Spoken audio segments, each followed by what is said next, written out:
ব্যর্থতা কাকে বলে এখন তো পর্যন্ত তাহলে জানিনি না, ইসলাম তো শিখেন নাই। ব্যর্থতা, হ্যাঁ, ব্যর্থতা আল্লাহকে না পাওয়া হলো ব্যর্থতা। আল্লাহর কাছে ক্ষমা চেয়ে ক্ষমা না পাওয়া হলো ব্যর্থতা। যখন ইব্রাহিম আলাইহিস সালাম তার ওই দোয়ার মাধ্যমে আল্লাহর কাছে যে দোয়া করেছিলেন যে নমরুদের বাহিনীকে হত্যা করে দাও, নমরুদ কি করেছিলেন মনে নাই? নমরুদ আল্লাহর সাথে যুদ্ধ করার জন্য তার লক্ষ লক্ষ সৈন্য ময়দানে হাজির করেছিলেন। নমরুদ লক্ষ লক্ষ সৈন্যকে সুসজ্জিত করেছিলেন। নমরুদ লক্ষ লক্ষ সৈন্যকে খাবার দাবার এবং সেখানে তাদের এই মনোরঞ্জন করার জন্য, সৈন্যদের মন ভালো রাখার জন্য সেখানে রাস্তার নর্তকীদেরকে নাচ গান করানো ব্যবস্থা করেছিল। এখন নাচ গান হয় না আমাদের দেশে? এরা রাস্তার নর্তকী, এরা সব থেকে খারাপ। এই রাস্তায় এই যারা নাচ গান করে না, যে মেয়েগুলো নাচ গান করে, এদের থেকে খারাপ আর কেউ নাই। এরা সব থেকে খারাপ, এরা সব থেকে খারাপ, এরা ঈমান ধ্বংসকারী।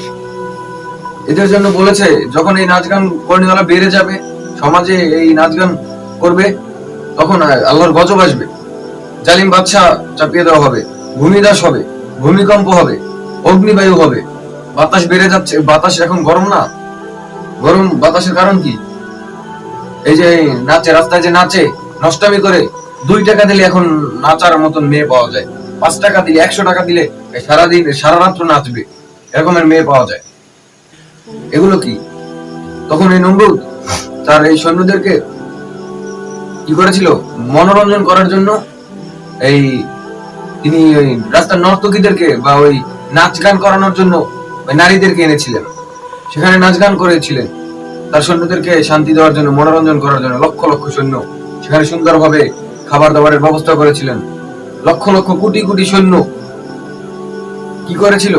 আল্লাহ তাআলা মশা দিয়ে হত্যা করে দিয়েছিল, মনে নাই? পরে দেখবেন, এই ইব্রাহিম আলাইহিস সালামের কাহিনী করবেন, তাহলে এগুলো বুঝবেন। নমরুদ মশার কারণে মারা গিয়েছিল, মনে আছে? নমরুদ কিভাবে মারা গেছিল? মশার কারণে।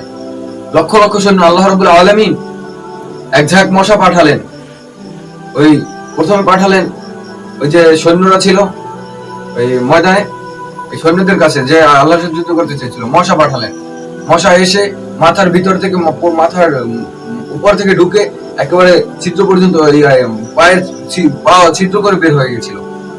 তার পুরো শরীর মশায় খেয়ে ফেলেছিল, পুরো শরীরের গোস্ত খেয়ে ফেলেছিল প্রত্যেকটা যোদ্ধার।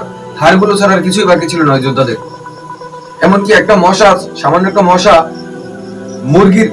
মুরগির মতন ফুলে গিয়েছিল, মুরগি হয়ে গেছিল এক একটা মশা, বুঝেন নাই?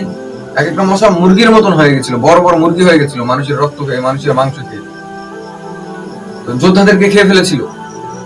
এরপর যোদ্ধাদেরকে খেয়ে একটা ল্যাংড়া মশা, খোরা মশা নমরুদের কাছে আসে এবং নমরুদের একটু পায়ের উপর বসে, এই রানের উপর বসে। বসার পরে নমরুদ যখন তাকে মারতে যায়, তখন কি করে? তখন সেই মশাটা তার নাকের ভিতর ঢুকে যায়, ঢুকে গিয়ে মস্তকে বসে থাকে, মস্তকে যন্ত্রণা দিতে থাকে, মস্তকে যন্ত্রণা দিতে থাকে। এরপরে নমরুদ কাজে লোক রাখে যে মাথায় একটু আঘাত করবে, এভাবে এভাবে এভাবে আঘাত করলে একটু শান্তি হয়।